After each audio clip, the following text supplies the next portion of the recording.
The life of a minor league baseball player isn't necessarily that luxurious, like at all. It's not horrible, like it could be, of course, a whole lot worse, but you can't even remotely compare it to the life of a big leaguer. Lots of bus rides, long bus rides, cheap hotels that can be in sketchy areas, and of course, most don't get paid anything that great. If anything, the minor league experience is just a whole other source of motivation for guys to fulfill their goal of making it to the big leagues. At one point, my one of my catchers and I were sharing a queen bed because we weren't sure when we were going to be able to move in. I guess simply playing baseball and trying to improve every day just wasn't enough, because there is now someone resorting to becoming a thief to get money. I guess that's how bad it's gotten.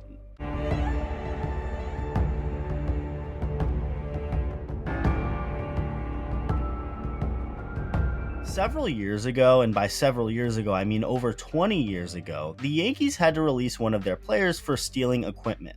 The player was Ruben Rivera, an outfielder, and what he did was steal a bat and a glove from Derek Jeter's locker, going on to sell it for $2,500. Rivera later ended up returning the items, but it was too late.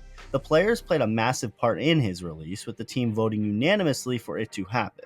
I mean, was it really that worth it? This is a guy who had just agreed to a $1 million deal for that season.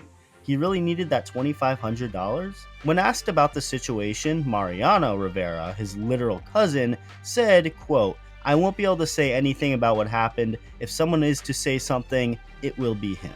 End quote. Ruben Rivera was also a top prospect at one point with New York and turned into what he did. Not much.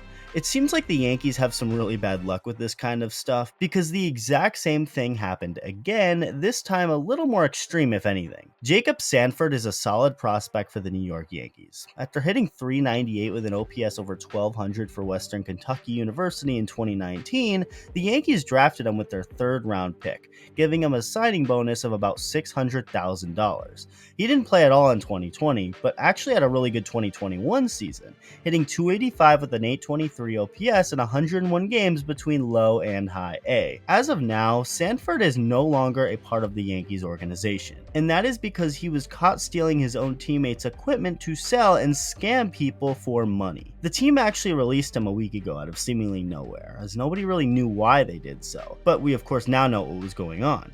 According to the first place to report it, NJ.com, Sanford would collect his teammates' bats, helmets, jerseys, and more in an effort to sell them for profit online, and even quote-unquote repeatedly hounded teammates for their equipment, and would also just take it and leave without asking. He also scammed the fans that he was selling the equipment to, so not only was he being a horrible teammate, but he was also scamming people. A fan who was quoted in the NJ.com report said that he agreed to pay Sanford $75 for gloves signed by the man himself, only to get ghosted by him and never receive it.